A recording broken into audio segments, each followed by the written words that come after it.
যে গত বছরে আমি নিজে নিজে মনে করেছিলাম যে এবার আর যাব না। যাক, এই মায়ের এমন কথা, মায়া জড়ানো কথা, তাকে আর না করতে পারলাম না। যে আমি বললাম যে তোমাকে আগামীকাল জানাবো, সব মায়েদের সাথে আলোচনা করি, আমি একলা বললে তো হবে না।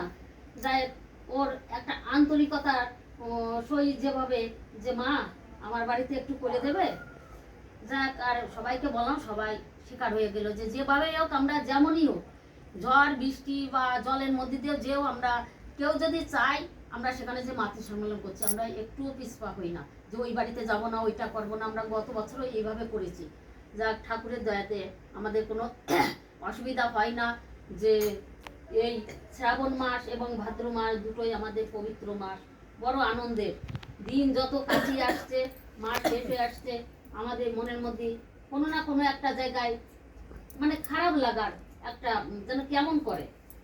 হ্যাঁ, লাস্টে আমরা যে এই মঞ্জু মায়ের বাড়িতে আমরা মাতৃ সম্মেলন করি, খুব আনন্দ করি। এইভাবে আমাদের আজ হয়তো এই শ্রাবণ মাসের 18 দিন হয়ে গেল, এইভাবে চলছে। যে এই যে মা বলল যে ঠাকুরের কাছে কিছু চাওয়া লাগে না, চাইতে লাগে না, না চাইতে তিনি এত এত করে আর তিনি দিয়ে দেন। কিন্তু আমাদের সেই করাটা ঠিকঠাক করতে হবে। করাটা যদি আমরা ঠিকঠাক করি, তাহলে পরে সব কিছুই কিন্তু আমাদের দুয়ারে এসে দাঁড়িয়ে থাকে, সমস্ত কিছু। তাই তার যে এই যে তার কাছে যে কথাগুলো শুনলাম, সত্যি সে ঠাকুরকে ভালোবাসে। এবং জবা মায়ের কাছেও শুনেছি তার কথা, জবা মাই এই মিঠু মায়ের খোঁজ দিয়েছিল।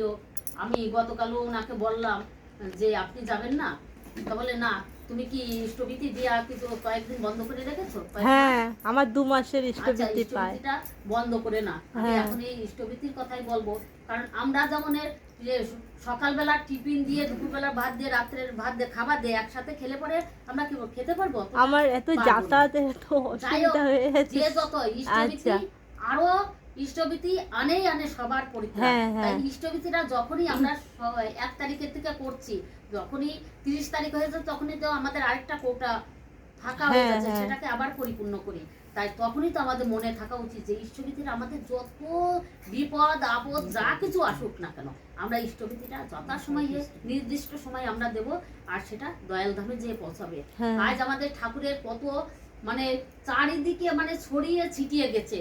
যে রিসেন্ট দেখলাম যে ফেসবুকে দিয়েছে তোমার এই বন্যা ত্রাণের জন্য আসামে 2 কোটি টাকা দিয়েছে। এই সমস্ত ঠাকুর দেবতা তারা এসছেন, তারা কিছু কিছু দিয়ে গেছেন, কিন্তু আমাদের ঠাকুর আসলেন এই যুগে, তিনি সম্পূর্ণভাবে আমাদেরকে দিয়ে গেলেন যে আমরা কিসে ভালো থাকবো, আমাদের কিসে ভালো হবে, আমাদের দুঃখ কষ্ট কিভাবে লাঘব হবে, দূরে যাবে, আমরা স্বামী সন্তান নিয়ে আমরা কিভাবে আনন্দে বাস করব, তার জন্য ঠাকুর সব দিয়ে গেলেন। তিনি বললেন এইবার এসে আমি সমস্ত দিয়ে গেলাম, এরপরে আর দেওয়ার কিছু থাকলো না। তাই ঠাকুর, আমি একটা বাণীর মধ্যে দেখেছিলাম যে 24,000 বাণী দিয়ে গেছেন, আর অসংখ্য বই দিয়ে গেছেন। সেইগুলোকে যদি আমরা ফলো করি, অন্তত একটা লাইন করেও পড়ি, এবং সেগুলোকে যদি আমরা নিজেদের জীবনে প্রতিফলিত করি, সেগুলোকে যদি চর্চা করি, তাহলে কি হবে, আমাদের জীবনটা সুন্দর হয়ে গড়ে উঠবে। রামকৃষ্ণ দেব বলেছিলেন যে মলাই বাতাস বইছে, তা সত্যি সে মলাই বাতাস বইছে। আমাদের শুধু পাল তুলে দিতে হবে।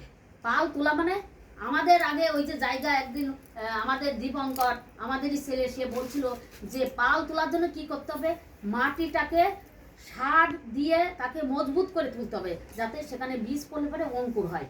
তাহলে পাল তুলতে গেলে আমাদের দীক্ষার জায়গাটা ঠিক করতে হবে। দীক্ষা ইদানিং আমাদের অনেক কমে গেছে।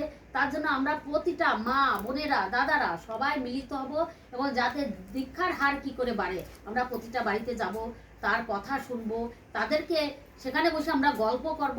এবং যদি আমরা একজন মানুষকে এনে ঠাকুরের চরণে দিতে পারি, তাহলে আমাদের পৃথিবীটা আরো সুন্দর হয়ে উঠবে।